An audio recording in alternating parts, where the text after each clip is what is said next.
എൻ്റെ പേര് പ്രസൂൺ. ഞാൻ ഒരു ആക്ടിംഗ് ട്രെയിനറാണ്. ആക്ടേഴ്സ് സർക്കിൾ സ്കൂൾ ഓഫ് ആക്ടിങ്ങിൻ്റെ ഡയറക്ടറാണ്. നമുക്കറിയാം, പൊതുവേ ആക്ടേഴ്സുമായിട്ടുള്ള ഇൻ്റർവ്യൂസൊക്കെ തന്നെ വളരെ പെരിഫറലായിട്ടുള്ള കാര്യങ്ങൾ മാത്രം സംസാരിച്ച് പോകുന്നതാണ്.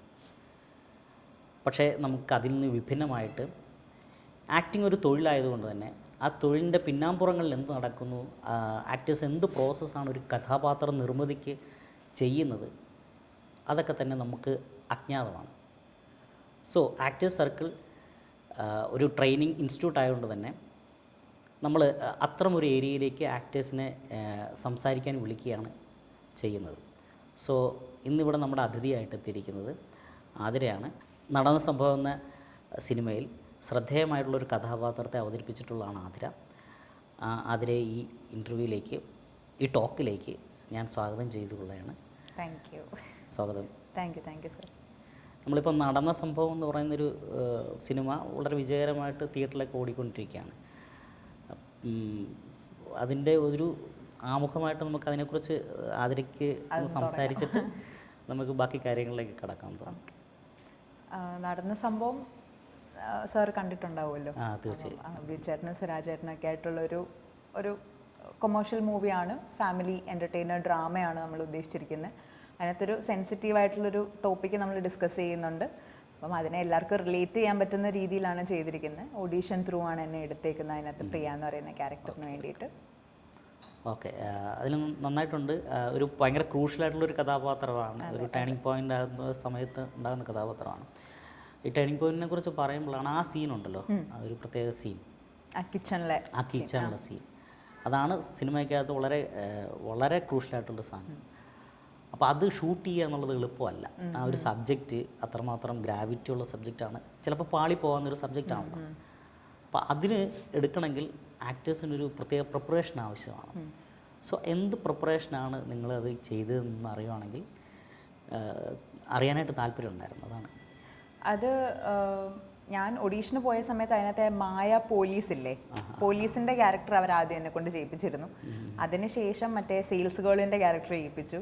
പിന്നീടാണ് അവരെന്നോട് പ്രിയ ഒന്ന് ചെയ്തു നോക്കിയാലോ എന്ന് പറഞ്ഞിട്ടാണ് പ്രിയ എന്ന് പറയുന്ന ക്യാരക്ടറിലേക്ക് എത്തുന്നത്. അപ്പോൾ അത് ചെയ്തു. ഒഡീഷൻ ചെയ്യുന്ന സമയത്ത് എന്നോട് ഇങ്ങനൊരു സംഭവം ഉണ്ട്, ഇതിനെ പറ്റിയിട്ട് ഇങ്ങനെ സംസാരിച്ചിരുന്നു, ഈ ഒരു കാര്യം. ഇപ്പം സിനിമ കാണാത്തവരും ഉണ്ടാവുമല്ലോ, അപ്പോൾ നമ്മൾ അതിനെപ്പറ്റി അങ്ങനെ സ്പോയിലറായിട്ട് പറയുന്നില്ല. പക്ഷെ എന്നാലും ആ ഒരു സെൻസിറ്റീവായിട്ടുള്ള ഈ ഒരു സബ്ജക്റ്റ് ഉണ്ട്. അപ്പം അത് നിങ്ങൾ എങ്ങനെയാണ് നിങ്ങളുടെ ലൈഫിൽ അല്ലെങ്കിൽ നിങ്ങളുടെ ഫ്രണ്ട്സിൻ്റെ ലൈഫിൽ അതിനെ പറ്റിയുള്ള കാര്യങ്ങളൊക്കെ അന്ന് വിഷ്ണുചേട്ടനായിട്ട് ഒരു ചെറിയൊരു ഹെൽത്തി ഡിസ്കഷൻ ഉണ്ടായിട്ടുണ്ടായിരുന്നു. അപ്പോൾ വിഷ്ണുചേട്ടനോടൊന്നും സ്ക്രിപ്റ്റ് വായിക്കാൻ വേണ്ടി എനിക്ക് സ്ക്രിപ്റ്റ് വന്നു. അപ്പോൾ സ്ക്രിപ്റ്റ് വായിച്ചപ്പോഴാണ് എനിക്ക് അതിൻ്റെ ഡെപ്ത് എത്രത്തോളം ഉണ്ടെന്ന് മനസ്സിലായത്. അത് കഴിഞ്ഞപ്പോഴത്തേക്ക് ആ സീൻ തന്നെ ഒന്ന് ചെയ്ത് നോക്കി എന്നെ സെലക്ട് ചെയ്തു എന്ന് പറഞ്ഞ് വിട്ടു. അത് കഴിഞ്ഞിട്ടൊരു 2-3 ആഴ്ചയ്ക്ക് ശേഷം എന്നെ പിന്നെയും വിളിച്ചതിന് ശേഷം ഈ പർട്ടിക്കുലർ സീൻ കിച്ചണിൽ വെച്ചിട്ട് ഡയറക്ടറും ചീഫ് അസോസിയേറ്റ് ഡയറക്ടറും ഞങ്ങൾ 3 പേരും കൂടെ അത് അവിടെ നിന്ന് റിഹേഴ്സൽ ചെയ്ത് നോക്കി. അപ്പം ഈ ഒരു അതിനകത്ത് പറയുന്ന ആ വേർഡ്സും കാര്യങ്ങളും ഒക്കെ എങ്ങനെ സ്ട്രെസ് ചെയ്യണം, അത് ഒട്ടും ഒരു രീതിയിലും വൾഗർ ആവാതെ, എന്നാൽ ആ എൻ്റർടൈൻമെൻറ്റിൻ്റെ അല്ലെ ആൾക്കാരുടെ ആ ഒരു കാണുന്നതിൽ ഒരു രീതിയിലും അത് ബുദ്ധിമുട്ടുണ്ടാക്കാത്ത രീതിയിൽ അവർക്ക് പറയണം എന്നായിരുന്നു ഏറ്റവും ഇമ്പോർട്ടൻ്റ് ആയിട്ടുള്ള ഒരു സാധനം. ഇപ്പം രാജേഷ് ചേട്ടൻ എഴുതിയിരിക്കുന്നതും അങ്ങനെ നീറ്റായിട്ടാണ് എഴുതിയിരിക്കുന്നത്. പക്ഷേ ഇപ്പം നമ്മൾ അഭിനയിക്കുകയാണല്ലോ, എഴുതുമ്പോഴത്തേക്കും ഉള്ള സാധനം നമ്മൾ അഭിനയിച്ച് വരുമ്പോഴത്തേക്കും അത് ആൾക്കാരിലേക്ക് എങ്ങനെ എത്തുന്നു എന്നുള്ളതാണല്ലോ ഫൈനലായിട്ടുള്ള ഔട്ട്പുട്ട് എന്ന് പറയുന്നത്. അപ്പം അങ്ങനെ പല രീതിയിൽ എനിക്ക് തോന്നുന്നു അതിനകത്ത് പല സെൻറ്റൻസുകളും പല ഡയലോഗ്സും എന്നോട് ഒരു 5-6 മോഡുലേഷനിൽ ചെയ്യിപ്പിച്ചിരുന്നു. എന്നിട്ട് ഇതെല്ലാം റെക്കോർഡ് ചെയ്തു. ഇതെല്ലാം വീഡിയോ റെക്കോർഡ് ചെയ്തിട്ട് എന്നെ തന്നെ കാണിച്ചു തന്നു. എന്നിട്ട് അപ്പോൾ വിഷ്ണുചേട്ടൻ പറഞ്ഞു, ഡയറക്ടർ പറഞ്ഞു, അതിൽ 3-4 മോഡുലേഷനാണ് ഇഷ്ടപ്പെട്ടത്, ആ മോഡുലേഷൻ നമുക്ക് പിടിക്കാമെന്ന് പറഞ്ഞു. പിന്നെ നമ്മൾ അതിനുശേഷം ഒന്നുകൂടെ റിഹേഴ്സൽ ചെയ്തു. അപ്പോൾ ഷൂട്ടിന് മുമ്പ് 2 തവണ റിഹേഴ്സൽ ചെയ്തിരുന്നു ആ സീൻ. അതിനുശേഷം ആ scene kitchen scene without breaking നമ്മൾ ചെയ്തിരുന്നു. അപ്പം ഓപ്പോസിറ്റ് എനിക്ക് വിഷ്ണുചേട്ടനായിരുന്നു, ലിജോ മോളുടെ ഡയലോഗ്സും കാര്യങ്ങളൊക്കെ പറഞ്ഞിരുന്നു, ഡയറക്ടർ വിഷ്ണുചേട്ടനായിരുന്നു. അത് കഴിഞ്ഞിട്ട് നമ്മൾ സെറ്റിലേക്ക് എത്തി ആ സീൻ ഷൂട്ട് ചെയ്യാൻ നേരം ആൾക്കാരെ മാക്സിമം ഒഴിവാക്കിയായിരുന്നു. കുറച്ച് പേരെ മാത്രമേ അവിടെ ഉണ്ടായിട്ടുള്ളൂ. ബിക്കോസ് ഈ ഒരു കാര്യം പല ആൾക്കാരും അവിടെ വെച്ച് നമുക്ക് പടം മൊത്തം കാണാതെ ആ ഒരു സീൻ മാത്രം കാണുമ്പോഴത്തേക്കും അവരത് പുറത്തേക്ക് പറയുമ്പോഴത്തേക്കും അത് എങ്ങനെ പറയും, അതുകൊണ്ട് നമ്മൾ ആ ഒരു കൺഫൈൻഡ് ആയിട്ടുള്ള സ്പേസിൽ കുറച്ച് ആൾക്കാർ മാത്രമായിട്ടായിരുന്നു അത് ചെയ്തത്. അത് ചെയ്ത സമയത്താണെങ്കിലും നല്ല ബെനിഫിറ്റ് ഉണ്ടായിരുന്നു. നമ്മൾ നേരത്തെ അത് റിഹേഴ്സൽ ചെയ്തതുകൊണ്ട് മാക്സിമം ബെനിഫിറ്റ് നമുക്ക് ആ സീനിൽ ഉണ്ടായി എന്ന് എനിക്ക് തോന്നുന്നുണ്ട്. അപ്പം അങ്ങനെയായിരുന്നു അതിൻ്റെ ഒരു പ്രോസസ്സ് ആ സീനിൻ്റെ. നമ്മളിപ്പോൾ നാടകമൊക്കെ ചെയ്യുമ്പോൾ അറിയാം അതൊരു കണ്ടിന്യൂസ് സീനാണ്, ഒരു കണ്ടിന്യൂറ്റി കിട്ടും നമുക്കല്ലേ. അത് എനിക്ക് തോന്നുന്നു അത് ഭയങ്കരമായിട്ട് ഹെൽപ്പ് ചെയ്യും തോന്നുന്നു, നമ്മുടെ ക്യാരക്ടറൈസേഷനൊക്കെ ഭയങ്കരമായിട്ട് ഹെൽപ്പ് ചെയ്യുന്നു തോന്നുന്നു. അപ്പം നമ്മൾ 2 or 3 പ്രാവശ്യം അതിങ്ങനെ റിപ്പീറ്റ് ചെയ്ത് ചെയ്യുമ്പം നമുക്ക് കണ്ടെത്തുന്ന കുറേ സാധനങ്ങൾ, ഓരോ റിഹേഴ്സൽ സമയത്ത് നമുക്ക് ഓരോ സാധനങ്ങൾ കണ്ടെത്തുന്നുണ്ടാവും. അങ്ങനെ വല്ല അനുഭവം ഉണ്ടായിട്ടുണ്ടാവും? അതിനകത്ത് പിന്നെ വേറൊരു കാര്യം എന്ന് വെച്ച് കഴിഞ്ഞാൽ ഇത് ഒരു ദിവസം നടക്കുന്ന സംഭവമാണ്. ആ പ്രശ്നം നടക്കുന്ന സംഭവം എൻ്റെ ഡ്രസ്സ് ഫുൾ ആ ഒരു സെയിം ഡ്രസ്സിലാണ് കുറേ ഒരു പകുതി സമയം തൊട്ട് ലാസ്റ്റിലേക്ക് പോകുന്നത്. അപ്പോൾ ആ ഒരു ഡേ പോലീസ് സ്റ്റേഷൻ ഇങ്ങനെ പോകുന്നുണ്ട്. അപ്പം ആ ഒരു കണ്ടിന്യൂറ്റീൻ്റെ ആ ഒരു ഇതുണ്ട്, നമ്മൾ ആ സെയിം മൂഡ് ഡെയിലി പിടിക്കുക എന്നുള്ള ഒരു സാധനം ഉണ്ടായിരുന്നു അത് ഷൂട്ട് ചെയ്യുന്ന സമയത്ത്. പിന്നെ ഇതിനകത്ത് ഓരോ തവണ നമ്മൾ ഇത് ചെയ്യുമ്പോഴത്തേക്കും ചില കാര്യങ്ങൾ ഇപ്പം അതിനകത്തേക്ക് സുരാജേട്ടൻ കയറി വരുമ്പോഴത്തേക്കും എന്നോട് അവിടെ നിൽക്കണമെന്നേ പറഞ്ഞുള്ളൂ. അപ്പോൾ എനിക്ക് ഡയലോഗൊന്നുമില്ല. ഞാനും ലിജോയും കൂടെ സംസാരിച്ചുകൊണ്ട് നിൽക്കുന്ന സമയത്ത് സുരാജേട്ടൻ അങ്ങോട്ടേക്ക് ഫ്രിഡ്ജിൽ വെള്ളം വെക്കാൻ വരുന്നുണ്ട്. അപ്പം ഞാൻ പെട്ടെന്ന് ടേക്കിൽ അവിടെ ചെയ്തത് എന്താണെന്ന് വെച്ച് കഴിഞ്ഞാൽ അവിടെ വെറുതെ ഇരുന്നൊരു മൊന്തയുണ്ട്, അതെടുത്ത് ചുമ്മാ തുറന്നു നോക്കുന്നു. ബിക്കോസ് ഒരാൾ പുള്ളിയുടെ ഫ്രണ്ടാണ് എൻ്റെ ഹസ്ബൻഡ്. അപ്പം ഇങ്ങനെ പറയുമ്പോഴത്തേക്കും എന്തെങ്കിലും ആക്ടിവിറ്റി നമുക്ക് ചെയ്യണമല്ലോ. അപ്പം ഞാൻ പെട്ടെന്ന് നമ്മളിപ്പം പുള്ളി വരുമ്പോഴത്തേക്ക് എന്തെങ്കിലും അങ്ങനത്തെ ഒരു ജസ്റ്റേഴ്സ്, അതെ കറക്റ്റ് പേരൊന്നും അറിയത്തില്ല. അപ്പം അങ്ങനത്തെ ഒരു സാധനം അതൊക്കെ വിഷ്ണു ചേട്ടൻ പറഞ്ഞിരുന്നു, അങ്ങനെ ചെയ്തോ, അതൊക്കെ നല്ല അങ്ങനത്തെ കുറേ സാധനങ്ങൾ. പിന്നെ അതേപോലെ അതിനകത്ത് ഇടയ്ക്ക് നമ്മൾ കേക്ക് ബേക്ക് ചെയ്യുകയാണല്ലോ സൈഡിൽ കൂടെ. അപ്പം ഞാൻ ഇരുന്ന് പിസ്ത തിന്നുന്നതൊക്കെ ഞാൻ എൻ്റെ കയ്യിൽ നിന്ന് തന്നെ ഇട്ട അങ്ങനത്തെ കുറച്ച് ഇതൊക്കെ ആയിരുന്നു. അപ്പം അങ്ങനെ ഓരോ തവണ ചെയ്യുമ്പോഴാണ് ഇങ്ങനെ വരുന്നത്, ചെയ്ത് അങ്ങനെ വന്നതായിരുന്നു അതൊക്കെ. അപ്പോൾ ടേക്കിൻ്റെ സമയത്ത് ഇതെല്ലാം കീപ്പ് ചെയ്തിരുന്നു? അതെ, നമ്മളിപ്പോൾ അത് ചെയ്ത് കഴിഞ്ഞാലും പിന്നെ പല ഷോട്ട്സ് സജഷൻ ഷോട്ട്സിലും അതും വൈഡും ക്ലോസും ഒക്കെ എടുക്കുമ്പോൾ നമ്മൾ ഈ ആക്ടിവിറ്റി തന്നെ മെയിൻറ്റെയിൻ ചെയ്യണമല്ലോ. അത് ആയിരുന്നു കുറച്ച്. അങ്ങനെ ചോദിക്കണേ, ഇതിൽ നിന്ന് ഒഴിവാക്കി എന്തെങ്കിലും ആക്ടിവിറ്റി ഉണ്ടോ, ഓർമ്മയുണ്ടോ? ആ കിച്ചൺ സീനിലെ ആ കിച്ചൺ സീനിലെ നമ്മളിപ്പോൾ കൂട്ടിച്ചേർത്ത ആക്ടിവിറ്റീസിനെ കുറിച്ചാണ് പറയുന്നത്. എനിക്ക് തോന്നുന്നു നമ്മൾ വളരെ സെലക്റ്റീവായിട്ട് ആക്ഷൻസ് ചെയ്യുകയെന്ന് തോന്നുന്നു ഈ എന്നാ പ്രത്യേകിച്ച് സിനിമ അഭിനയത്തിൽ. നമ്മൾ ആക്ഷൻ കണ്ടിന്യൂറ്റിയൊക്കെ വേണ്ടതുകൊണ്ട് തന്നെ വളരെ സെലക്റ്റീവായിട്ടുള്ള ആക്ഷൻസ് ചെയ്യുക, അത് കണ്ടിന്യൂസ് എല്ലാ ഷോട്ടുകളും വരിക എന്നുള്ളതാണെന്ന് തോന്നുന്നു. അപ്പോൾ നമ്മൾ ഒരുപാട് കാര്യങ്ങൾ ചെയ്യുക എന്നുള്ളതായിരിക്കില്ല, ചില കാര്യങ്ങൾ ഒഴിവാക്കുമായിരിക്കും ചെയ്യുന്നത് അല്ലേ. അപ്പോൾ അങ്ങനെ ഒഴിവാക്കി എന്തെങ്കിലും സാധനമുണ്ടോ, അല്ലെങ്കിൽ ഡയറക്റ്റ് പറഞ്ഞാൽ അത് വേണ്ടായിരിക്കും എന്ന് പറയുന്ന? നമ്മൾ നേരത്തെ റിഹേഴ്സൽ ചെയ്തതുകൊണ്ടേ ഞാൻ അപ്പം റിഹേഴ്സലിൻ്റെ സമയത്ത് കുറേ ആക്ടിവിറ്റീസ് ഞാൻ ചെയ്തിരുന്നു. ഇവിടുന്ന് പാത്രം എടുക്കുന്ന പറഞ്ഞാൽ വേണ്ട, നീ അവിടെ കൺഫൈൻഡ് ആയിട്ട് ഒരു സ്ഥലത്ത് നിന്നിട്ട് ഇരുന്ന് എന്തെങ്കിലും ചെയ്യുക, സംസാരിക്കുക എന്നുള്ള കാര്യമാണ് പറഞ്ഞതല്ല. പക്ഷെ ആ മൊന്ത വെക്കുന്ന കാര്യം ആൾ ഒഴിവാക്കണ്ടെന്നാ പറഞ്ഞത്. അതെ, അത് ഒഴിവാക്കണ്ട. അത് ഞാനായിട്ട് അപ്പം സുരാജേട്ടൻ വന്നപ്പോൾ ഞാൻ വെറുതെ നിൽക്കാൻ പറ്റത്തില്ലല്ലോ, ചുമ്മാ ഇങ്ങനെ എങ്ങോട്ട് നോക്കി നിൽക്കും. അപ്പം ഞാൻ പെട്ടെന്ന് അവിടെ ഇരുന്ന് ആ മൊന്തെടുത്ത് ചുമ്മാ ഒന്ന് തുറന്ന് നോക്കി എന്നുള്ളത് മാത്രമേ ഉള്ളൂ. നമുക്ക് തോന്നുന്നു ബി ഇൻ ദ പ്രസൻസ് എന്ന് പറഞ്ഞ അല്ലേ, പ്രസന്റൻസിൽ നമ്മൾ നിൽക്കുക എന്നുള്ള ഒരു സാധനം അപ്പം അവിടെ കിട്ടിയത് നമ്മളായിട്ട് കണ്ടെത്തുന്ന ഒരു സാധനമാണ്. പിന്നെ ഈ കൂടെ അഭിനയിച്ച ആക്ട്രസ് ഉണ്ടല്ലോ, അവർ ഇതെങ്ങനെയാണ് ഈ ഒരു ഡിസ്കഷനിലൊക്കെ പങ്കെടുത്തിരുന്നോ, ഈ ആദ്യഘട്ടത്തിൽ മുതലുള്ള ഡിസ്കഷനിലൊക്കെ? ഇല്ല, എനിക്ക് ലിജോ മോളെ പേഴ്സണലി അറിയുന്നുണ്ടായില്ല, ഒട്ടും അറിയത്തില്ലായിരുന്നു. കേട്ട സിനിമകൾ കണ്ടിട്ടുണ്ട്, ഇൻ്റർവ്യൂസ് കണ്ടിട്ടുണ്ടെന്നല്ലാതെ എനിക്ക് ഒത്തിരി ഇഷ്ടമായിരുന്നു. ഒരു ആർട്ടിസ്റ്റ് എന്നുള്ള രീതിയിൽ JB ഒക്കെ കണ്ട് എനിക്ക് ഭയങ്കര ഇഷ്ടമായിരുന്നു. അപ്പോൾ അങ്ങനെ ഇരിക്കെ നമ്മൾ സെറ്റിൽ വരുമ്പോഴാണ് കാണുന്നത്. പൂജയുടെ സമയത്ത് കണ്ടിരുന്നു, അങ്ങനെ സെറ്റിൽ വന്ന് കണ്ടു, സംസാരിച്ചു. ഞങ്ങൾക്ക് ഒരുമിച്ചുള്ള സീൻ ഇതായിരുന്നു ആദ്യം സ്റ്റാർട്ട് ചെയ്തത്. കുറേ സീൻസ് ഉണ്ട്, അപ്പം ഞങ്ങൾക്ക് ഒരുമിച്ചുള്ള സീൻ ഇതാണ്. പക്ഷെ എൻ്റെ ഷൂട്ട് തുടങ്ങിയ ഒരു 4ാമത്തെ ദിവസം ഈ സീനാണ് നമ്മൾ ഷൂട്ട് ചെയ്തത്. അപ്പം രാവിലെ വന്നു, അന്ന് ലിജോനെ കണ്ടു, സംസാരിച്ചു. ഞങ്ങളിരുന്ന് സംസാരിച്ചു, അവിടെ ലൈറ്റും ക്യാമറ എല്ലാം സെറ്റ് ചെയ്യുന്ന സമയത്ത് ഞങ്ങളിരുന്ന് സംസാരിച്ചു. അപ്പം തന്നെ ഞങ്ങളുടെ ഇടയിൽ ആ ഒരു റാപ്പോ, ബിക്കോസ് ആ സിനിമയിൽ ഞങ്ങളാണ് അത്രയും ക്ലോസ് ആയിട്ടുണ്ട്. ഇപ്പം ധന്യ എന്ന് പറയുന്ന ക്യാരക്ടർക്ക് സംസാരിക്കാൻ വേറെ ആരും ഇല്ല. അപ്പം ഞാനുമായിട്ട് ഇങ്ങനെ സംസാരിച്ചു. ആ ഒരു ഞങ്ങൾ അത്രയും ഇൻറ്റിമേറ്റ് ആയിട്ടുള്ള നല്ല 2 ഫ്രണ്ട്സാണ്, സുഹൃത്തുക്കളാണ്. അപ്പം അതിൻ്റെ ഇടയിൽ ആ ഒരു റാപ്പോ ശരിക്കും റിയൽ ലൈഫിൽ ഉണ്ടെങ്കിൽ കുറച്ചുകൂടെ ബെനിഫിഷ്യൽ ആവുമെന്ന് എനിക്ക് തോന്നിയായിരുന്നു. അപ്പം അങ്ങനെ ഞാൻ ഇരുന്ന് സംസാരിച്ചു. ഫ്രീ ആയിട്ടുള്ള സമയത്തെല്ലാം ഞങ്ങളിരുന്ന് സംസാരിച്ചാണ് ഞങ്ങൾ ഇപ്പം ശരിക്കും പറഞ്ഞാൽ സിനിമ തീർന്നപ്പോഴത്തേക്ക് ഞങ്ങൾ വളരെ ക്ലോസ് ഫ്രണ്ട്സ് ആയി. അതെ, അവരെങ്ങനെയാണ് ഈ ക്യാരക്ടർ മോൾഡിങ്ങിന് നമ്മളെ സഹായിച്ചിട്ടുണ്ടോ? അതായത് ഇപ്പം ചെയ്യുന്ന ആ ഒരു പർട്ടിക്കുലർ സീൻ, ഇത് എന്താണെന്ന് വെച്ചാൽ ആ സീനെക്കുറിച്ച് എടുത്ത് പറയുക വെച്ചാൽ അത് പാളിപ്പോകുന്നൊരു സാധനമാണ്. വളരെ ഡയറക്ടറുടെ ഒരു ക്രാഫ്റ്റിങ്ങും കൂടെ ഉണ്ട്. അത് ഒരുമിച്ച് കാണിക്കാണ്ട് പുള്ളി കട്ട് ചെയ്താണ്. പക്ഷേ ഇതിപ്പം അതിൽ പറയുമ്പോഴാണ് ഇത് എൻറ്റയർ ആയിട്ട് ഒരു പ്ലേ ഷൂട്ട് ചെയ്യുന്ന പോലെ അങ്ങ് ഷൂട്ട് ചെയ്യുമായിരുന്നു പറഞ്ഞത്. റിഹേഴ്സൽ ചെയ്യുമ്പം ആക്ടേഴ്സ് കൂടെ ഇല്ലായിരുന്നല്ലേ പറയുന്നത്? അവിടെ വെച്ചിട്ടുള്ള ഞങ്ങളുടെ പിന്നെ ലിജോ ഒത്തിരി ഇപ്പം നമ്മളോടിപ്പോൾ സംസാരിക്കുമ്പോഴാണെങ്കിലും അങ്ങനെ പറഞ്ഞാൽ അല്ലെങ്കിൽ ചില ഇപ്പം നമ്മൾ ഡയലോഗ് ഉണ്ടെങ്കിൽ കൂടി അതിനകത്ത് നമുക്ക് ചെറിയ കറക്ഷൻസ് ഒക്കെ വരുത്താനുള്ള ഒരു ഫ്രീഡം ഉണ്ടായിരുന്നു നമുക്ക്. അപ്പം അങ്ങനെ പറഞ്ഞാൽ നല്ലതായിരിക്കും, ഇപ്പം എന്നോട് തന്നെ ആണെങ്കിൽ നീ അങ്ങനെ ചെയ്താൽ നല്ലതായിരിക്കും. ഇപ്പം ചില കാര്യങ്ങൾ ഇപ്പോൾ പാസിങ്ങോ അല്ലെങ്കിൽ എന്തെങ്കിലും പാത്രം കൊടുക്കുന്നതോ അല്ലെങ്കിൽ ഒരു നോട്ടത്തിലോ നീ അപ്പം എന്നെ നോക്ക് എന്നൊക്കെ ചെറിയ ചെറിയ സാധനങ്ങളൊക്കെ എനിക്ക് പറഞ്ഞു തന്നിട്ടുണ്ടായിരുന്നു. ഓക്കെ ഓക്കെ, അത് ഭയങ്കരമായിട്ട് ഹെൽപ്പ് ചെയ്യുന്നുണ്ട്. അത് ചിലപ്പോൾ എനിക്ക് തോന്നുന്നത് എല്ലാ ആക്ടേഴ്സും ചെയ്യുന്നുണ്ടെന്ന് തോന്നുന്നു. കാരണം അത് അത് ഭയങ്കരമായിട്ട് ഹെൽപ്പ് ചെയ്യും. ഈ നമ്മൾ ആ പാതകത്തിൽ കയറി ഇരിക്കുന്നൊരു സംഭവമല്ലേ, ഇത് ഫസ്റ്റ് സീനിൽ ബിജുമേനനുമായിട്ടുള്ളൊരു സംസാരത്തിൽ ഇതേ ഒരു സാധനം അല്ല, അത് അങ്ങനെ റിപ്പീറ്റ് ചെയ്തിരുന്നു. അതങ്ങനെ അത് മനഃപൂർവ്വം അല്ല, പക്ഷെ ആളുടെ ഒരു സ്വഭാവത്തിൻ്റെ ഒരു കണ്ടിന്യൂറ്റി ഇങ്ങനെ പിടിക്കുന്നുണ്ട്. അത് അറിയാണ്ട് ചെയ്തോണോ അത് അറിഞ്ഞിട്ട് ചെയ്തോണോ എനിക്ക് അറിയത്തില്ല, പക്ഷെ കയറി ഇരിക്കുന്നില്ലേ. ഈ 2 സീനിലും ഒരു ഐഡന്റിറ്റി ഉണ്ടാക്കിയിട്ടുണ്ട്. ഇയാൾ ഇങ്ങനെയാണ് എന്നുള്ളൊരു ഐഡന്റിറ്റി ഉണ്ടാക്കി തന്നിട്ടുണ്ട്. അത് മനഃപൂർവ്വം ചെയ്താണോ അത് ആദ്യം എന്നോട് ഫസ്റ്റ് നമ്മൾ പുറത്ത് ഷൂട്ട് ചെയ്ത് അതാണ് ആദ്യം ഷൂട്ട് ചെയ്ത സീൻസ്. അതപ്പോൾ ഷൂട്ട് ചെയ്തുകൊണ്ടിരിക്കാൻ നേരം എന്നോട് വിഷ്ണു ചേട്ടൻ പറഞ്ഞു ഞാൻ അതിൻ്റെ മേളിൽ കയറി. അപ്പോൾ പ്രിയ എന്ന് പറയുന്ന ക്യാരക്ടർ എന്നോട് നറേറ്റ് ചെയ്തപ്പോഴേ പറഞ്ഞിരുന്നു, പ്രിയ കോളേജ് അല്ലെങ്കിൽ സ്കൂൾ സമയങ്ങളിൽ ഭയങ്കര ആക്റ്റീവായിട്ടുള്ള, കുറച്ച് നല്ല ബബ്ലി ആയിട്ടുള്ള, ഒരുപാട് പഠിച്ചിട്ടുള്ള, ഇപ്പം എല്ലാ സർട്ടിഫിക്കറ്റ്സ് അതിനകത്ത് പറയുന്നുണ്ട്, നമ്മുടെ കയ്യിലുണ്ട് ഇഷ്ടംപോലെ സർട്ടിഫിക്കറ്റ്സ്, ഇപ്പം എല്ലാ അലമാരിക്കകത്താണെന്നൊരു ഡയലോഗ് പറയുന്നുണ്ട്. അപ്പം അങ്ങനെ കുടുംബജീവിതത്തിൽ ഫ്രസ്ട്രേറ്റഡ് ആയിട്ടുള്ള ഒരു ഹൗസ് വൈഫ് ആണെങ്കിൽ കൂടി ബട്ട് നല്ല ആക്റ്റീവായിട്ടുള്ളൊരു കുട്ടിയാണ് ഈ പ്രിയ എന്ന് പറയുന്നത്. അപ്പം ആ ഒരു ബാക്കിയുള്ള സുഹൃത്തുക്കളിൽ നിന്ന് കുറച്ചുകൂടെ ആക്റ്റീവ്നെസ് കൂട്ടാൻ വേണ്ടിയിട്ടായിരിക്കും എന്നോട് വിഷ്ണു ചേട്ടൻ ചിലപ്പോൾ ആ മതിലിൻ്റെ മേളിൽ കയറിയിരുന്നു എന്ന് പറഞ്ഞത്.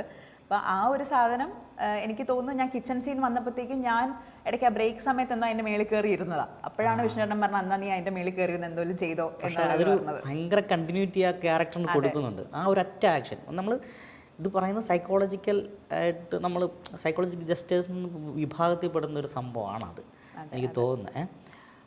പക്ഷെ അത് ഭയങ്കരമായിട്ട് മാച്ച് ചെയ്യുന്നുണ്ട്. ഈ 2 സീനിൽ മാച്ച് ചെയ്യുന്നുണ്ട്. അവരുടെ സ്വഭാവം അതാണെന്ന് കാണിക്കാൻ വേണ്ടിയിട്ടൊരു സംഭവം വരുന്നുണ്ട് അതിനകത്ത്. നേരത്തെ ജിബൂട്ടിയിലല്ലേ അഭിനയിച്ചിട്ടുണ്ടല്ലേ, പാൽത്തു ജാനുവർ. ഈ പാൽത്തു ജാനുവർ എന്ന് പറഞ്ഞാൽ നമ്മൾ ഈ ഗർഭിണിയായിട്ട് അഭിനയിക്കുക എന്ന് പറഞ്ഞാൽ അപ്പോൾ അത് പക്ഷേ അതൊരു മെറ്റഫർ ഉണ്ട് അതിനകത്ത്. അതായത് പശുവിനും ഇയാൾക്കും അപ്പോൾ ഒരു കുടുംബനാഥൻ തന്നെ അത് പേർന്ന 2 പേര്. അപ്പോൾ അങ്ങനെയുള്ളൊരു സാധനത്തിലൊരു വലിയ മെറ്റഫറുണ്ട്. ആളുടെ ഭാരമല്ലല്ലോ ഉത്തരവാദിത്വം എന്ന് പറഞ്ഞാൽ ഇത് രണ്ടും ഒരേ തരത്തിൽ ഉത്തരവാദിത്വമാണെന്ന് പറയുന്നൊരു സംഗതിയുണ്ട്. ചിലപ്പോൾ പശുവിനെ നമുക്ക് സ്ത്രീയായിട്ടും ഹ്യൂമനായിട്ടും കൂടെ കൺസിഡർ ചെയ്യാവുന്നൊരു ഒരു മെറ്റഫർ അതിനകത്ത് സൂക്ഷിച്ചിട്ടുണ്ട്. അത് പക്ഷേ നമുക്ക് സാധാരണ കാഴ്ചയിൽ അത് കിട്ടില്ലെങ്കിലും ഒരു മെറ്റഫർ നമുക്കത് മനസ്സിലാവുന്നുണ്ട്. ഈ ഗർഭിണിയായിട്ടൊക്കെ അഭിനയിക്കാൻ തുടങ്ങുമ്പോൾ ആൾക്കാർ നമുക്ക് ഭയങ്കര പാടാണ്. നമുക്ക് ഒരുപാട് പേര് ഞാനിങ്ങനെ അഭിനയിച്ച് കണ്ടിട്ടുണ്ട്.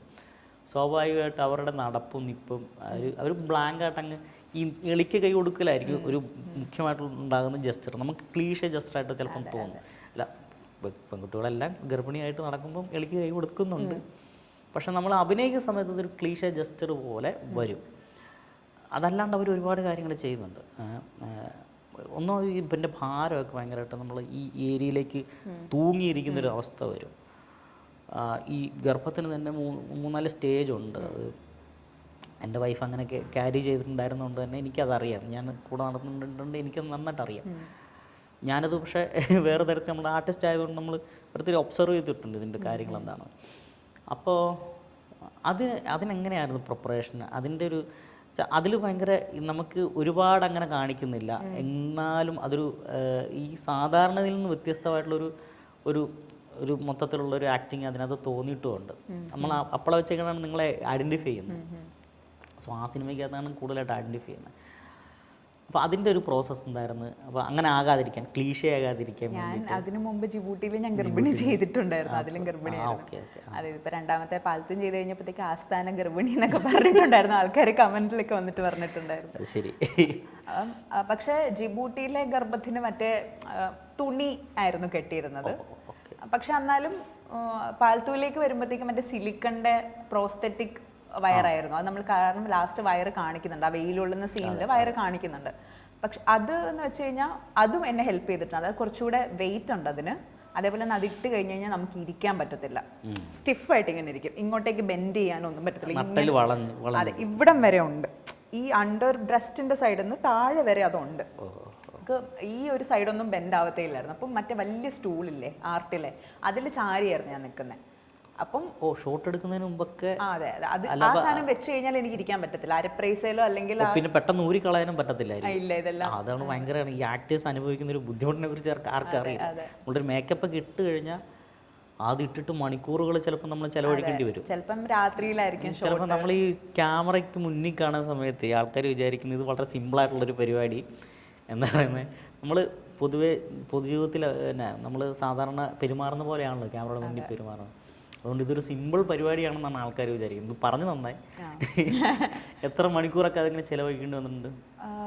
അത് ചിലത് അവിടെയാണ് ക്ലൈമറ്റ് ഭയങ്കരമായിട്ട് മാറുമായിരുന്നു. ഞങ്ങൾ ഇരുട്ടിയിലാണ് ഷൂട്ട് ചെയ്തത്, പാലക്കയം തട്ടിൻ്റെ താഴെ. പെട്ടെന്ന് കോടയൊക്കെ കയറുമ്പോഴത്തേക്ക് ഷൂട്ട് ബ്രേക്ക് ചെയ്യേണ്ടി വന്നിട്ടുണ്ട്. അപ്പം ചിലപ്പം ചില സമയത്ത് നമ്മളിങ്ങനെ വെയിറ്റ് ചെയ്യും ക്ലൈമറ്റ് നല്ല നേരെ ആവാൻ വേണ്ടിയിട്ട്. പക്ഷെ എന്നാൽ കൂടി നമ്മൾ കുറേ മണിക്കൂറുകൾ ഇങ്ങനെ വെയിറ്റ് ചെയ്തിട്ടുണ്ട്. മണിക്കൂർ എനിക്കൊന്ന് മാക്സിമം ഞാൻ വെയിറ്റ് ചെയ്തിട്ടുള്ളത് 5-6 മണിക്കൂറുകൾ അങ്ങനെ വെയിറ്റ് ചെയ്തിട്ടുണ്ട്. അതെ, വയറും ഇതൊക്കെ ആയിട്ട്. അപ്പം അങ്ങനെ ഇത് പിന്നെ വേറെ ആ ക്യാരക്ടറിനെന്ന് വെച്ച് കഴിഞ്ഞാൽ അതിന് വേണ്ടിയിട്ട് ഞാൻ എനിക്ക് കഥ പറഞ്ഞപ്പോഴേ അറിയായിരുന്നു അത് അത്രയും ഇമ്പോർട്ടൻ്റ് ആണ്. ക്ലൈമാക്സിൽ ആ ഒരു ഇമോഷൻ കൺവേ ചെയ്യണമെന്നുള്ള കാര്യം എന്നോട് അതിൻ്റെ ഡയറക്ടർ സംഗീതേട്ടനാണെങ്കിലും റൈറ്റർ വിനോയ് മാഷാണെങ്കിലും അനീഷ് മാഷിക്കാണെങ്കിലും പറഞ്ഞിട്ടുണ്ടായിരുന്നു. പിന്നെ എനിക്ക് ആ ഇമോഷൻ കൊണ്ടുവരാനാണ് ഞാൻ കൂടുതൽ ശ്രമിച്ചത്. പിന്നെ ഇത് ഞാൻ ഗർഭിണികളെ ഒബ്സർവ് ചെയ്യുന്ന സ്വഭാവം എനിക്ക് നേരത്തെ ഉണ്ടായിരുന്നു. ഇപ്പോൾ ഫാമിലി ഞങ്ങൾ വലിയ ഫാമിലിയാണ്, എല്ലാവരും അടുത്തടുത്താണ് താമസിക്കുന്നത്. അപ്പോൾ കസിൻസ് പ്രഗ്നൻ്റ് ആയപ്പോഴാണെങ്കിലും ഒക്കെ ഞാൻ ഒബ്സർവ് ചെയ്തിരുന്നു. പിന്നെ ഇതിന് വേണ്ടിയിട്ട് മറ്റേ ജനറൽ ഹോസ്പിറ്റലിലെ ലേബർ ആ ഒരു അവിടെയൊക്കെ ഞാൻ പോയി കുറേ ഗർഭിണികളെയൊക്കെ നോക്കിയിട്ടൊക്കെ ഉണ്ടായിരുന്നു. അങ്ങനത്തെ ചെറിയ പ്രിപ്പറേഷൻ ഞാൻ എടുത്തിരുന്നു. പിന്നെന്ന് വെച്ചാൽ ഈ നടക്കുന്ന രീതി, അതെ, അവർക്ക് കാലിന് നീരുണ്ടായിരിക്കും. അപ്പൊ കാല് കുത്തുമ്പത്തേക്ക് അവർക്ക് ചെറിയൊരു ബുദ്ധിമുട്ടുണ്ടായിരിക്കും. ആ ഒരു സാധനം ഞാൻ ശ്രദ്ധിച്ചിരുന്നു. പക്ഷെ അത്രയും നമ്മൾ കാണിക്കുന്നില്ല ഇതിനകത്ത്. പക്ഷെ ഒരു കഥാപാത്രം ചെയ്യുമ്പോൾ ആ ഏരിയ കൂടെ ഒക്കെ നമ്മളൊന്ന് സഞ്ചരിക്കത്തില്ലേ, നമ്മൾ മെന്റലി ഒന്നും നോക്കത്തില്ല. ക്ഷീണമായിരുന്നു ഇതൊക്കെ ഇട്ട് ഇരുന്ന്. നമ്മള് ഷൂട്ടിംഗ് ലൊക്കേഷനിൽ നിന്ന് അങ്ങോട്ടേക്ക് എത്താൻ ഏകദേശം 1 മണിക്കൂറുണ്ട്. ഫുൾ ഹെയർ പിൻ ബെൻസും കാര്യങ്ങളും ഒക്കെയാ.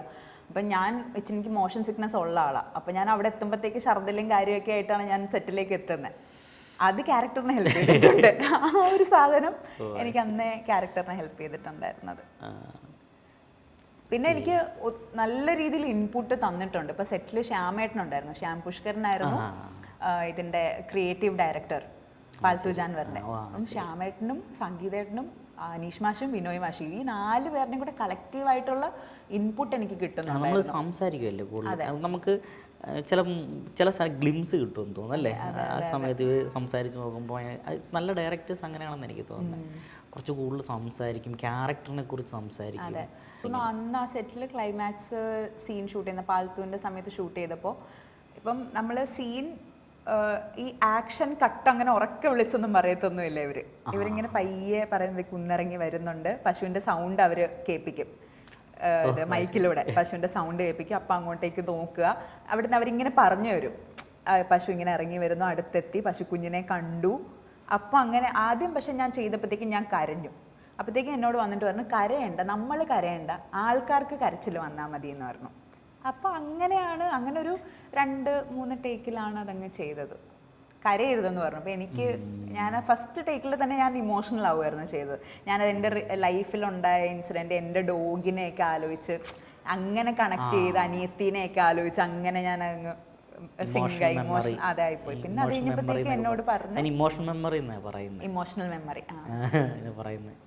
അതൊരു പഴയ ടെക്നിക്കാണ്, കുറച്ചുകൂടെ പഴയെന്ന് പറയില്ല, എല്ലാവരും ഉപയോഗിക്കുന്ന ടെക്നിക്കാണ്. സ്റ്റാൻസ്ലോസ്കി മെത്തേഡിലൊരു ടെക്നിക്കാണ്. ഇത് എല്ലാവരും ചെയ്യുന്നുണ്ട് കേട്ടോ. എനിക്ക് ടെക്നിക്കൊന്നും അറിയത്തില്ല. ഞാൻ പറയുന്നത് നമ്മളിപ്പോൾ ഇങ്ങനെ സംസാരിക്കുന്നുണ്ട്, ഞാൻ പറയുന്നത് എന്തെങ്കിലും തരത്തിലുള്ള ടെക്നിക്സ് എല്ലാവരും ചെയ്യുന്നുണ്ട്. കാരണം ഇത് നൂറ്റാണ്ടുകളായിട്ടുള്ള ഒരു കലാപ്രവർത്തനമാണ് ഈ അഭിനയം എന്ന് പറയുന്നത്. മനുഷ്യനുണ്ടായ കാലം മുതൽ ഉണ്ടായിട്ടുണ്ട്.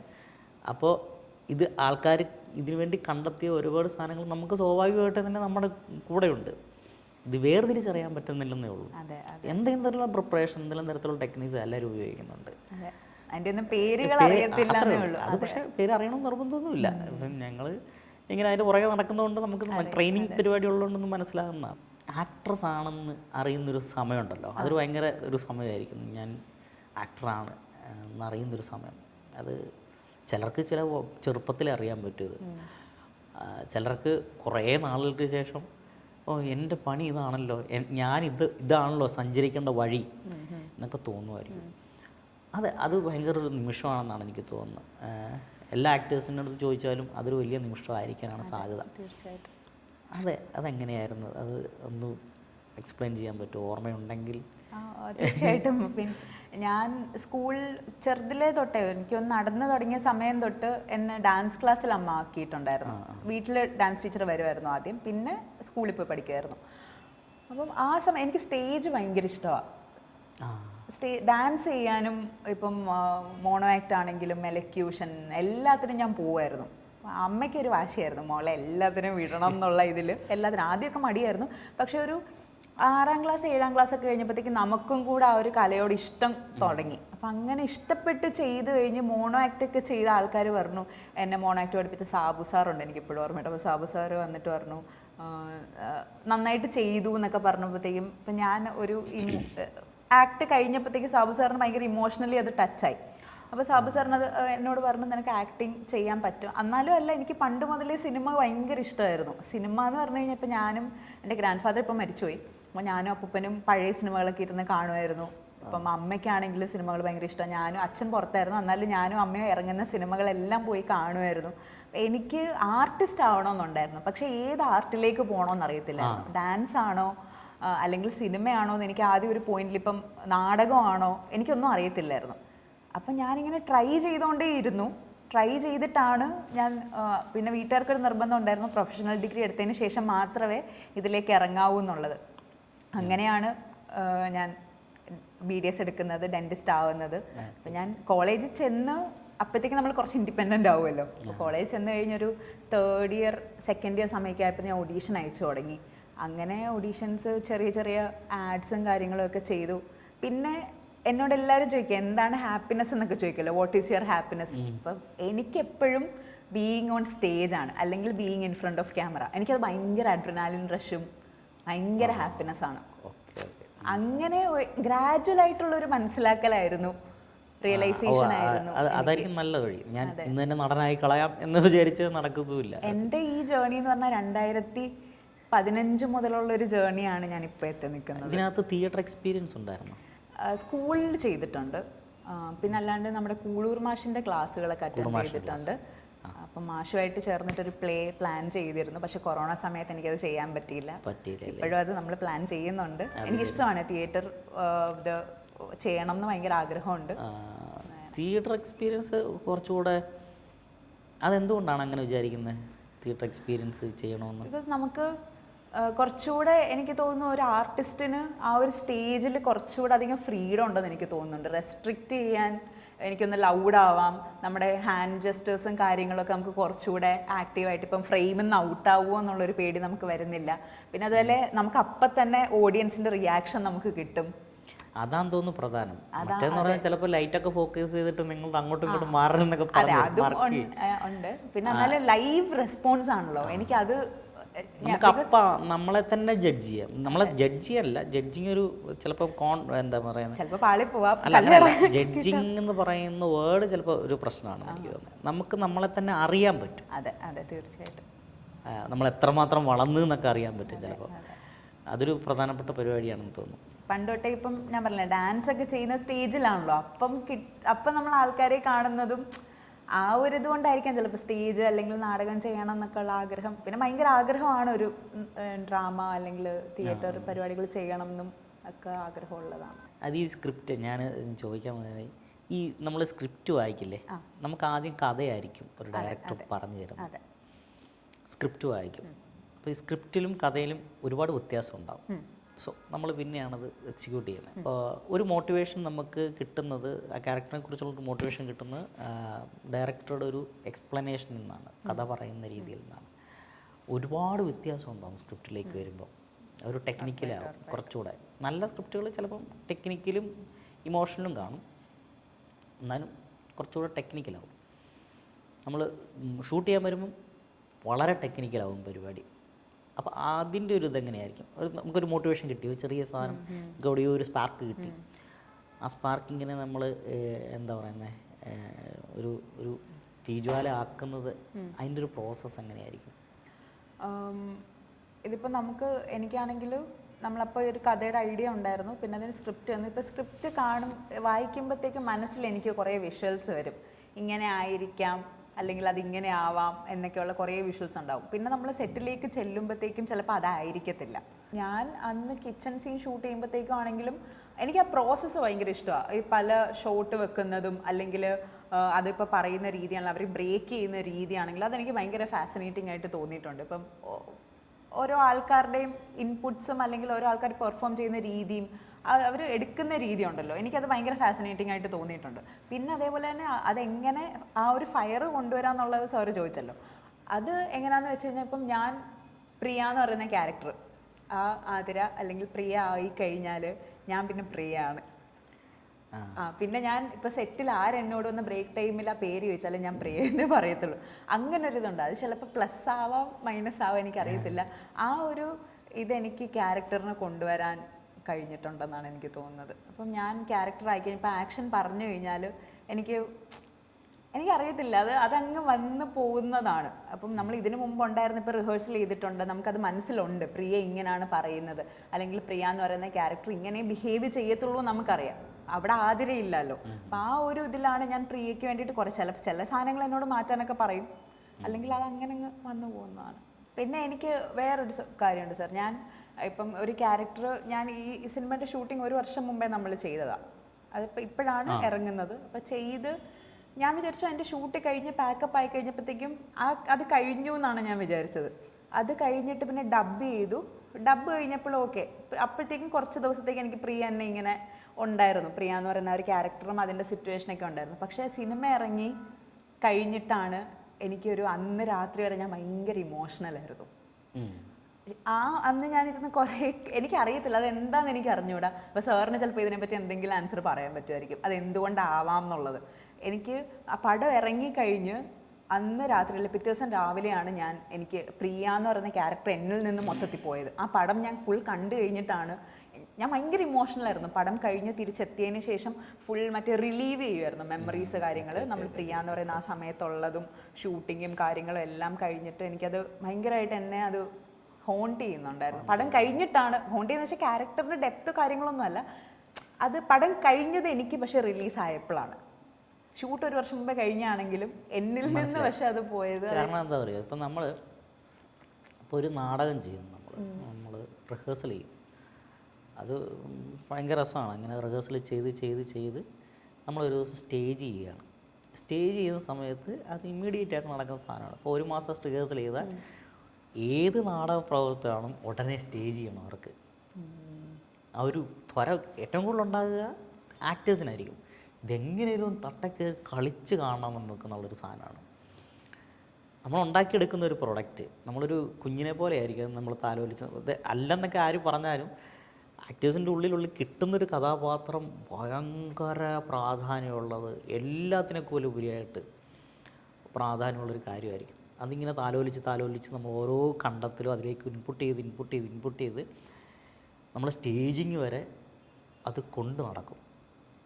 അതൊരു എനർജിയാണ്, അതുണ്ടാക്കുന്നൊരു എനർജിയാണ്. അപ്പോൾ തിയേറ്റർ ചെയ്യുമ്പോൾ അത് ഭയങ്കരമായിട്ട് നമ്മളതിൽ ഇൻവോൾവായിട്ട് ആ എനർജി കൊണ്ടുവന്ന് നമ്മളൊന്ന് ബ്ലാസ്റ്റ് ചെയ്യും. അത് ഭയങ്കരമായിട്ടുള്ളൊരു റിലീഫ് നമുക്ക് തരും. ഈ പറയുന്ന പ്രസവിക്കില്ലേ എന്ന് പറഞ്ഞ പോലത്തെ തന്നെ ഒരു പ്രോസസ്സ് അതിനകത്ത് സംഭവിക്കും. അതിൻ്റെ പെയിനും അതിൻ്റെ സന്തോഷവും എല്ലാം കൂടെ സംഭവിക്കും. പ്രത്യേകിച്ച് ഈ നാടകം കഴിഞ്ഞ് നടന്മാരെ കണ്ടിട്ടുണ്ടോ? കുറച്ച് സൈലൻ്റ് ആയിട്ടുള്ളത്, അവർ ഭയങ്കര ശൂന്യരായിരിക്കും. ശൂന്യം എന്ന് പറഞ്ഞാൽ റിലീഫ് ഭയങ്കര ആശ്വാസമുള്ള ആൾക്കാരായിരിക്കും. അങ്ങനെ ഒരു പ്രോസസ്സ് നടക്കുന്നുണ്ട്. അപ്പോൾ ഇതിപ്പോൾ 1 വർഷം മുമ്പ് നമ്മൾ ക്രിയേറ്റ് ചെയ്തൊരു സാധനം അത് കണ്ടിട്ടില്ല, നമ്മൾ ഇതെന്താകുമെന്ന് അറിയില്ല, ഇതേതാകുമെന്ന് അറിയത്തില്ല. അപ്പം അതിങ്ങനെ ജേർണി നമ്മുടെ ഉള്ളിൽ ഉണ്ടാവുമല്ലോ. നമ്മൾ ചെയ്തൊരു കാര്യത്തിൻ്റെ റിസൾട്ട് എന്താണെന്ന് ഒന്നാമത്തെ കാര്യം. പിന്നെ അത് വർക്കായിട്ടുണ്ട്, പല കാര്യങ്ങളുണ്ടാവും. ചിലപ്പോൾ അതായിരിക്കും അത് ഹോണ്ട് ചെയ്യും നമ്മളെ, മെൻ്റലി ഹോണ്ട് ചെയ്യും. മെൻ്റലി ഹോണ്ട് ചെയ്യുന്ന സാധനം ഫിസിക്കലിയും ചിലപ്പം ചിലർക്ക് വരാൻ സാധ്യതയുണ്ട്. സോ ഇതെനിക്ക് തോന്നുന്നു സിനിമ ആക്ടിങ്ങിൽ ഭയങ്കര ഇതുണ്ട്. കാരണം നമുക്ക് ഇത്രയും കാലം എടുക്കുന്നുണ്ട്. അപ്പോൾ നമുക്കൊരു അഭിനയിച്ച് കഴിഞ്ഞൊരു കഥാപാത്രത്തെ നമുക്ക് പെട്ടെന്ന് അങ്ങ് ഉപേക്ഷിച്ച് പോകാൻ പറ്റത്തില്ല. അല്ലെങ്കിൽ നമുക്ക് പിന്നെ അടുത്ത വർക്ക് ഇടണം. തിരഞ്ഞെടുക്കുന്ന ആക്ഷൻ അല്ല, ചുമ്മാ വാരി വാരി ചെയ്യുന്ന ആക്ഷൻ, തിരഞ്ഞെടുക്കുന്ന ആക്ഷൻ വളരെ പ്രധാനപ്പെട്ടതാണ്. അല്ല, നമുക്ക് ഡയറക്ടർ പോലും പാളി നിൽക്കുന്ന ഒരു സമയത്ത് ചിലപ്പോൾ നമുക്കത് ചെയ്യുമ്പോഴായിരിക്കും കേട്ടോ പറ്റുന്നത്. ആക്ടേഴ്സിന് പൊതുവെ പറയുന്നതിലല്ല ഞാൻ ഇങ്ങനെ ചെയ്യാം അങ്ങനെ ചെയ്യാമെന്ന് പറയുന്നില്ല, ചെയ്ത് കാണിക്കുമ്പോഴായിരിക്കും പറ്റുന്നത്. അതാണ് ഞാൻ നേരത്തെ ചോദിച്ചത്, റിഹേഴ്സൽ ചെയ്യുമെന്ന് പറഞ്ഞല്ലേ, അത് ഭയങ്കര ഗുണകരമായത്. ചെയ്തു നോക്കാൻ നമുക്ക് ഓപ്ഷൻ ഉണ്ട്. പലയിടത്തും സംഭവിക്കുന്നത് ഇത് നറേറ്റ് ചെയ്യും, ഷോട്ട് എടുക്കാം, അപ്പം നമുക്ക് ഷോട്ട് ശരിയാകത്തില്ല, ടേക്ക് പോകേണ്ടി വരും. അത് നമ്മുടെ ഇൻഡസ്ട്രി ചെറിയ ഇൻഡസ്ട്രിയാണ്, സ്വാഭാവികമായിട്ട് ചെറിയ സമയത്തിനുള്ളിൽ വലിയ സിനിമ ചെയ്ത് തീർക്കേണ്ടതിൻ്റെ ഗതികേട് നമുക്കുണ്ട് സാറേ. ചെറിയ ഇൻഡസ്ട്രി ആയതുകൊണ്ട് പണം ഒരു പ്രധാനപ്പെട്ട ഘടകമാണ്. അതുകൊണ്ടായിരിക്കും നമ്മൾ ഇത് പ്രാക്ടീസ് ചെയ്യുന്നത്, അതിന് വേണ്ടിയിട്ട് സമയം കളയാൻ. അപ്പോൾ എന്നാൽ കൂടി നമ്മൾ ആ കിച്ചൺ സീൻ 1, 2, 3 ദിവസം എടുത്തിട്ടാണ് ഷൂട്ട് ചെയ്തത്. ഒരു ഹാഫ് ഡേ അങ്ങനെ വെച്ച് 3 ദിവസം എടുത്തിരുന്നു. ഡയറക്ടറിന് അത്രമാത്രം അതിൽ ഡെഡിക്കേഷൻ ഉണ്ടായിരുന്നതുകൊണ്ടാണത്. പുള്ളിക്ക് അറിയാം ഇത് ചിലപ്പോൾ പാളിപ്പോവാൻ സാധ്യത. സോ അത്രമാത്രം ഡെഡിക്കേറ്റ് ചെയ്തിട്ടാണ് അങ്ങനെ എടുത്തത്. എനിക്ക് ഫസ്റ്റ് ഞാൻ അതിനെ വിളിക്കുന്ന സമയത്ത് ഞാൻ പറഞ്ഞതാണ്, ഞാൻ ഐഡൻറ്റിഫൈ ചെയ്തൊരു സീൻ അതാണ് എനിക്ക്. ആ സീനാണ് ഏറ്റവും കൂടുതൽ സിനിമയ്ക്കകത്ത് പ്രാധാന്യമുള്ളത്. ആ സീനെക്കുറിച്ചാണ് പലരും പറഞ്ഞിട്ടുള്ളത്. ഇപ്പം മലാപാർവതി എന്തോ അഭിപ്രായം പറഞ്ഞിട്ടുണ്ടെന്ന് തോന്നുന്നു. ഇതിപ്പം അങ്ങനെ പ്രിയ എന്ന് പറയുന്ന ക്യാരക്ടർ അത്രയുമൊക്കെ ഇങ്ങനെ പറയുന്ന ബോൾഡായ ക്യാരക്ടർ ആണെങ്കിൽ ഏറ്റവും അവസാനം ഹസ്ബൻഡ് നിനക്ക് നിന്റെ സ്വന്തം കാര്യം നോക്കാനല്ലേ അറിയത്തുള്ളൂ, ബാക്കിയുള്ളവരുടെ കാര്യം നോക്കേണ്ട ആവശ്യം എന്ന് പറഞ്ഞ് ബലമായിട്ട് പിടിച്ചുകൊണ്ട് പോവാണ് അകത്തേക്ക്. അപ്പം പ്രിയേൻ്റെ ആ ഒരു നിസ്സഹായാവസ്ഥയും എനിക്ക് നേരത്തെ വിഷ്ണുചേട്ടൻ പറഞ്ഞപ്പോഴത്തേക്കും പറഞ്ഞിട്ടുണ്ടായിരുന്നു. അപ്പോൾ എനിക്ക് ആ ലാസ്റ്റ് ആ ഒരു സീൻ, ആ ഒരു പിടിവലി നടക്കുമ്പോഴത്തേക്ക് എന്നെ പിടിച്ചുകൊണ്ട് പോകുന്നുണ്ടല്ലോ ഹസ്ബൻഡ്, നൗഷാദ് എന്ന് പറയുന്ന ക്യാരക്ടറിനെ പിടിച്ചുകൊണ്ട് പോകുന്നുണ്ട്. അപ്പോൾ ആ ഒരു സമയത്താണെങ്കിലും എനിക്ക് പ്രിയേൻ്റെ ഫീലിങ്സ് എനിക്ക് മനസ്സിലാവുന്നുണ്ടായിരുന്നു. She is so frustrated. ഒരു ബെസ്റ്റ് ഫ്രണ്ട് അടുത്തുണ്ട്, അബ്യൂസീവ് റിലേഷൻഷിപ്പിലാണ്, വീട്ടിൽ ഡൊമസ്റ്റിക് വയലൻസ് നടക്കുകയാണ്, അവരുടെ കുട്ടി നമ്മുടെ വീട്ടിലുണ്ട്, കുട്ടീനെ ഒരുപാട് അഫക്റ്റ് ചെയ്യുമല്ലോ, അച്ഛനും അമ്മയും ഇങ്ങനെ വഴക്കിട്ടുകൊണ്ടിരിക്കുന്നു. അപ്പം കുട്ടികളെയാണ് ഏറ്റവും കൂടുതൽ അഫക്റ്റ് ചെയ്യുന്നത്. അതെ, മുതിർന്നവർ കുറച്ച് ഇതാണെങ്കിൽ അതൊരു സോഷ്യോ പൊളിറ്റിക്കൽ സംഭവം. അതെ, വളർന്നു വരുന്ന കുട്ടികളെ അത് മാനസികമായിട്ടും ശാരീരികമായിട്ടും ഒക്കെ അഫക്റ്റ് ചെയ്യുന്നതാണ്. പക്ഷെ അതൊക്കെ നമുക്ക് വേറെ തരത്തിലൊക്കെ സംസാരിച്ചിട്ടുള്ള കാര്യമാണ്. പക്ഷെ ഈ കാര്യമാണ് ആരും സംസാരിക്കാത്തത്. അത് പക്ഷേ വളരെ അല്ല, പക്ഷേ ഈ ഒരു സംഭവം ഇപ്പം ഞങ്ങൾ സംസാരിച്ച ആ സെൻസിറ്റീവ് ആയിട്ടുള്ള ടോപ്പിക് എന്ന് പറയുന്നത് ആണുങ്ങൾ സംസാരിക്കുന്നത് കാണിച്ചിട്ടുണ്ട്. ആണുങ്ങളിപ്പോൾ അതിനെ പറ്റിയിട്ട് അല്ലെങ്കിൽ അവരുടെ സെക്ഷൽ റിലേഷൻഷിപ്പിനെയൊക്കെ പറ്റിയിട്ട് അവരുടെ ഫ്രണ്ട്സിൻ്റെ ഇടയിൽ ഇരുന്ന് സംസാരിക്കുന്നത് പല മൂവീസിലും നമ്മൾ കാണാറുണ്ട്, അവരുടെ വെള്ളമടി സഭയിൽ ഇരുന്ന് സംസാരിക്കുന്ന പോലെ. പക്ഷേ സ്ത്രീകളും അങ്ങനെ ഇപ്പം സ്ത്രീകളുടെ എനിക്ക് തോന്നുന്നു അത്രയും ഇൻറ്റിമേറ്റ് ആയിട്ടുള്ള അല്ലെങ്കിൽ അത്രയും ക്ലോസ് ആയിട്ടുള്ള ഒരു ഫ്രണ്ട്ഷിപ്പ് അല്ലെങ്കിൽ അവരുടെ അങ്ങനത്തെ ഫ്രണ്ട്ഷിപ്പ് എനിക്ക് സൂപ്പർ ശരണ്യയിൽ കാണിച്ചിട്ടുണ്ട്, ഹോസ്റ്റൽ ജീവിതവും കാര്യങ്ങളൊക്കെ. പക്ഷെ എന്നാൽ കൂടിയും അത്രയും ഇങ്ങനത്തെ ഒരു സംസാരം വരുന്ന സിനിമ എനിക്ക് തോന്നുന്നില്ല വേറെ അങ്ങനെ കാണിച്ചിട്ടുണ്ട് എന്ന് എനിക്ക് തോന്നുന്നില്ല. ഇപ്പോഴത്തെ കുറച്ച് സീനിയർ ആയിട്ടുള്ള ആർട്ടിസ്റ്റുകൾ പറയും പണ്ട് വീട്ടിൽ ഭയങ്കര പ്രശ്നമായിരുന്നു, സിനിമയിൽ പോകുന്ന സ്ത്രീകളെ വളരെ മോശമായിട്ടായിരുന്നു ചിത്രീകരിച്ചിരുന്നത്. അതിപ്പോഴും അങ്ങനെയല്ലേ? എൻ്റെ വീട്ടിൽ എന്നെ ഏറ്റവും കൂടുതൽ സപ്പോർട്ട് ചെയ്യുന്ന എൻ്റെ അമ്മയും അച്ഛനുമാണ്. ഇനി പുതിയ സിനിമകൾ അങ്ങനെ പ്രോജക്റ്റുകൾ ഞാൻ ഇതിന് ശേഷം ഈ സിനിമ ചെയ്തിട്ടാണ് ക്യൂൻ എലിസബത്ത് എന്ന് പറഞ്ഞിട്ടൊരു മൂവി ചെയ്തിരുന്നു. പിന്നെ ഞാൻ വിചാരിച്ചു ഇതിപ്പം ഏറ്റവും കൂടുതൽ ഞാൻ ചെയ്തതിൽ സ്ക്രീൻ സ്പേസ് ഉള്ളൊരു മൂവി ഇതായിരുന്നു, നടന്ന സംഭവമായിരുന്നു. അപ്പോൾ അത് കഴിഞ്ഞിറങ്ങിയതിന് ശേഷം കുറച്ചുകൂടെ നല്ല നല്ല പടങ്ങൾ, നല്ല ക്യാരക്ടേഴ്സ് വരട്ടെ എന്ന് വിചാരിച്ച് വെയിറ്റ് ചെയ്യാണ്. ഈയിടെ കനി അറിയോ? കനി കുസൃതി. കനി എൻ്റെ സുഹൃത്താണ്. കനിയും പാർവതി ഒരേ അഭിപ്രായം പറഞ്ഞിട്ടുണ്ട്, ഞങ്ങളെ ഓഡീഷന് വിളിക്കൂ എന്ന് പറയാൻ അല്ലേ? അതിനെക്കുറിച്ച് എന്താ അഭിപ്രായം? വളരെ നല്ല അഭിപ്രായമാണ്. പക്ഷേ അവർ പറഞ്ഞ പോലെ തന്നെ ഞാൻ ആ ഇൻ്റർവ്യൂ കണ്ടിരുന്നു. നമുക്കിവിടെ ഓഡീഷൻ സിസ്റ്റം ഒരു കുറച്ചായി കഴിഞ്ഞാൽ ഓഡീഷൻ സിസ്റ്റം ഇല്ല. ശരിക്കും പറഞ്ഞാൽ ഓഡീഷൻ ചെയ്തെടുക്കുമ്പോഴത്തേക്കും അവർക്ക് എത്രത്തോളം ആ ക്യാരക്ടറിനെ ഇൻടേക്ക് ചെയ്യാൻ പറ്റുന്നുണ്ട്, അവരെത്രത്തോളം ആ ക്യാരക്ടറിന് ആപ്റ്റ് ആണെന്നുള്ള കാര്യം അവർക്ക് എല്ലാവർക്കും മനസ്സിലായി. ഇപ്പോൾ സിനിമ ഇറങ്ങിയതിന് ശേഷം ചിലവർ പറയുമല്ലോ ആ ക്യാരക്ടർ ഇവർക്ക് വേണ്ടായിരുന്നു അല്ലെങ്കിൽ ചേരുന്നില്ല എന്നൊക്കെ പറയുന്നത് എനിക്ക് തോന്നുന്നു ഒരു പക്ഷേ ഓഡീഷൻ ചെയ്ത് കഴിഞ്ഞ് ചൂസ് ചെയ്യുവാണെങ്കിൽ അത് അങ്ങനെ ഉണ്ടാവത്തില്ല എന്ന് എനിക്ക് തോന്നിയിട്ടുണ്ട്. പിന്നെ കുറച്ചുകൂടെ നമുക്ക് അങ്ങോട്ടേക്ക് റീച്ച് ചെയ്യാനൊക്കെ ആണെങ്കിൽ ഇപ്പോൾ ഓഡീഷൻ കോൾ ഉണ്ടെങ്കിൽ ഞാനിപ്പോഴും അയക്കും, ഞാൻ ഇങ്ങനെ അയച്ചുകൊണ്ടേ ഇരിക്കുന്നതാണ്, എല്ലാ ഓഡീഷനും ഞാൻ അയക്കും. ട്രെയിനിങ് പദ്ധതികളും കൂടെ കൂടുതൽ അതും വേണം, ഉറപ്പായിട്ടും വേണം. ഒത്തിരി ഹെൽപ്പ് ചെയ്യും ആക്ടേഴ്സ്. ഇപ്പം ഞാൻ തന്നെയാണെങ്കിലും ഇപ്പോൾ സാറിൻ്റെ അടുത്ത് ഞാനിവിടെ വന്നിട്ടുണ്ടല്ലോ, ഞാനിവിടെ ആക്ടേഴ്സ് മറ്റേ വർക്ക്ഷോപ്പിന് വന്നിട്ടുണ്ട്. ഇപ്പോൾ സാറിൻ്റെ മാത്രമല്ല കൂളൂർ മാഷിൻ്റെ വർക്ക്ഷോപ്പിന് ഞാൻ പങ്കെടുത്തിട്ടുണ്ട്, അല്ലാണ്ട് വേറെയും വർക്ക്ഷോപ്സ് ചെയ്തിട്ടുണ്ട്. പക്ഷെ എന്നാലും ഇത് ചെയ്യുമ്പോഴത്തേക്ക് നമ്മൾ ലാക്ക് ചെയ്യുന്ന ചില പോയിന്റ്സ് ഉണ്ടല്ലോ. ഇപ്പോൾ ചിലപ്പോൾ വോയിസ് മോഡുലേഷൻ ആയിരിക്കാം, അല്ലെങ്കിൽ സ്പോണ്ടേനിയസ് ആയിട്ട് നമ്മൾ എന്തെങ്കിലും ചെയ്യുന്ന കാര്യമായിരിക്കാം, അല്ലെങ്കിൽ നമ്മൾ ആ ഒരു മോണലോഗ് ഇപ്പോൾ ഇവിടുന്ന് നമ്മളെ കൊണ്ടൊക്കെ ചെയ്യിപ്പിക്കുന്നുണ്ടല്ലോ. അപ്പോൾ അതിൻ്റെ ഇടയിൽ ഇപ്പോൾ നമ്മൾ ഏതിനാണ് കൂടുതൽ സ്ട്രെസ്സ് കൊടുക്കേണ്ടത്, ഏതിന് സ്ട്രെസ്സ് കൊടുക്കണ്ട, പിന്നെ ഇതിൻ്റെ ഇടയിൽ നമുക്ക് എന്ത് കയ്യിൽ നിന്നിടാം. അപ്പോൾ ഇങ്ങനത്തെ കുറേ കാര്യങ്ങൾ വർക്ക്ഷോപ്പിന് പോയി കഴിഞ്ഞാൽ നമുക്ക് ഐഡിയ കിട്ടും, നമുക്കായിട്ട് എന്ത് ചെയ്യാം എന്നുള്ളതിനുള്ള ഐഡിയ കിട്ടും. അത് വർക്ക്ഷോപ്പ് ഒത്തിരി നല്ലതാണ്, വർക്ക്ഷോപ്സും കാര്യങ്ങളും. എന്ന് വെച്ചാൽ ഏത് പ്രൊഫഷൻ ആണെങ്കിലും നമ്മൾ കുറേ നാൾ ചെയ്ത് കഴിയുമ്പോൾ നമുക്ക് കുറച്ച് ഒരു പാറ്റേൺ പിടിക്കും. അതെ അതെ അതെ, അത് മാറാൻ ഒരു പാറ്റേൺ പിടിക്കും. അപ്പോൾ ആരുടെയും നല്ല ആൾക്കാരുടെ അടുത്ത് ചെന്നിട്ട് അത് ട്രെയിൻ ചെയ്യുക എന്നുള്ളൊരു ട്രെയിനിങ് അല്ല, അത് റിഫ്രഷ്മെൻറ്റ് പരിപാടി. ഇപ്പം നമ്മൾ ഒരു നമ്മളൊന്ന് എന്താണ് ഇപ്പം നമ്മുടെ സ്റ്റേജ് എന്നറിഞ്ഞിട്ട് നമ്മളെവിടെയും കുടുങ്ങിക്കിടക്കുവാണോ എന്നറിഞ്ഞിട്ട് അതിനെ ഒന്ന് ബ്രേക്ക് ചെയ്ത് പോകാനായിട്ട് നല്ല പരിപാടിയാണെന്നാണ് എനിക്ക് തോന്നുന്നത്. എല്ലാ ഒരു കുറേ ക്യാരക്ടേഴ്സ് ചെയ്ത് കഴിയുമ്പോൾ നമുക്ക് ഭയങ്കരമായിട്ട്, അല്ലെങ്കിൽ നേരെ ചെയ്യാൻ പറ്റുന്നത് തിയേറ്റർ ചെയ്യാം. അപ്പം നമുക്ക് കുറേ സാധനങ്ങൾ പിക്ക് ചെയ്തുകൊണ്ട് പോരാൻ പറ്റും, നമുക്ക് എടുത്തുകൊണ്ട് പോരാൻ പറ്റും, നമുക്ക് ഒരു റീസ്ട്രക്ചർ ചെയ്യാൻ പറ്റും നമ്മുടെ ആക്ടിങ്ങിനെയൊക്കെ തന്നെ. ഇത് വളർന്നുകൊണ്ടിരിക്കുന്ന ഒരു സാധനമാണല്ലോ. അല്ലെങ്കിൽ അത് സംഭവിക്കുന്നത് വെച്ചാൽ ഒരേ പാറ്റേൺ, ഇത് ചെയ്ത പോലെ തന്നെ അത് ഇരിക്കുന്നു, അത് ഇതുപോലെ തന്നെ ഇത് ഇരിക്കും എന്നൊക്കെ ഒരു സംഭവം പറയാൻ പറ്റും. പക്ഷേ അത്ഭുതകരമായിട്ടുള്ള കാര്യം എന്ന് വെച്ചാൽ മമ്മൂട്ടി സാറിൻ്റെ കാര്യമാണ്. പുള്ളി ഇത് ട്രെയിനിങ് എടുക്കുന്നുണ്ടോ എന്ന് അറിയത്തില്ല, ഓരോ ക്യാരക്ടറിൽ എന്തെങ്കിലും തരത്തിലുള്ള സൈക്കോളജിക്കൽ ജസ്റ്റേഴ്സ് കൊണ്ടുവരുന്ന ആളാണ്. അത് ചിലപ്പോൾ ഒരു ചിരിയായിരിക്കാം, ചില കയ്യുടെ അനക്കമായിരിക്കാം, അത് ഭയങ്കരമായിട്ട് വിജിലൻ്റ് ആയിട്ട് പുള്ളി മനഃപൂർവ്വം ചെയ്തിട്ട് അത് ഭയങ്കര സ്വാഭാവികമാണ്. അത് പുള്ളി എങ്ങനെയാണെന്ന് അറിയത്തില്ല. തിയേറ്റർ ചെയ്യുന്നില്ല, തിയേറ്റർ ചെയ്യുന്നില്ല, പക്ഷെ ഫിസിക്കാലിറ്റിയിൽ മാറ്റങ്ങൾ മൈന്യൂട്ടായിട്ടുള്ള, അത് വലിയ മാറ്റമല്ല, മൈന്യൂട്ടായിട്ടുള്ള മാറ്റങ്ങൾ പുള്ളി ഭയങ്കരമായിട്ട് വരുത്തും. അത് നമ്മളീ പറയുന്ന, നമ്മൾ പല മെത്തേഡുകളെക്കുറിച്ചൊക്കെ സംസാരിക്കുകയും പഠിക്കുകയും ചെയ്യുന്ന ആൾക്കാരാണ്.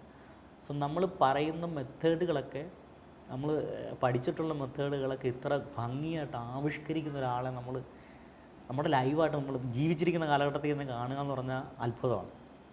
തീർച്ചയായിട്ടും അങ്ങനെ ഒരു കക്ഷിയാണ്. എനിക്ക് തോന്നുന്നു അദ്ദേഹം വർക്ക് ചെയ്തിട്ടുള്ള ആൾക്കാരൊക്കെ ഭയങ്കര ലെജൻസാണ്. അപ്പം ജബ്ബാർ പട്ടേലിൻ്റെ കൂട്ടത്തിൽ വർക്ക് ചെയ്തിട്ടുള്ള ആളാണ്. പിന്നെ ഒരുപാട് നല്ല ലെജൻഡായിട്ടുള്ള ഡയറക്ടേഴ്സിന് കൊടുത്ത്, ഇപ്പം KG ജോർജിനെ പോലുള്ള വളരെ അങ്ങനെ നിൽക്കുന്ന ആൾക്കാരുടെ കൂട്ടത്തിൽ ഭയങ്കരമായിട്ട് വർക്ക് ചെയ്തിട്ടുള്ള ആളാണ്. സോ അതാണെന്ന് തോന്നുന്നു. ഭയങ്കരമായിട്ട് അത് നമ്മൾ ടെക്നിക്കലി ഇതിങ്ങനെയാണ് എന്നൊക്കെ പറയുന്നത്. പ്രത്യേകിച്ച് പറയുകയാണെങ്കിൽ മൈക്കിൾ ചൊക്കോവിൻ്റെ ഒക്കെ ഒരു ആക്ടിങ് പദ്ധതിയുണ്ട്. അതിൻ്റെ ഏറ്റവും നല്ല ഉദാഹരണങ്ങൾ കാണാൻ പറ്റുന്നത് മമ്മൂട്ടി സാറിൻ്റെ വർക്കിലാണ്.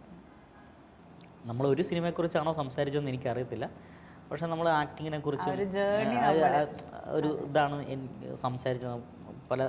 പല തരത്തോട്ട് പോയെന്നാണ് തോന്നുന്നത്. ഞാനും ഇങ്ങനെ മനഃപൂർവ്വമായിട്ട് ഇത് ചോദിക്കാം എന്ന് പറഞ്ഞിട്ടില്ല ചോദിച്ചിട്ടുള്ളത്. ഒരു ആക്ടറെ നമ്മൾ അടുത്ത് കിട്ടുമ്പോൾ അവരുടെ പ്രോസസ്സ് അറിയുക, അവരുടെ പിന്നരെങ്കിലും എന്ത് സംഭവിക്കുമെന്ന് അറിയുക എന്നുള്ളത് നമ്മുടെ ഒരു ക്യൂരിയോസിറ്റിയാണ്, ഒരു ആക്ടിങ് ട്രെയിനർ എന്നുള്ള രീതിയിൽ. സ്വാഭാവികമായിട്ട് അതൊക്കെയാണ് ചോദിച്ചിട്ടുള്ളത്.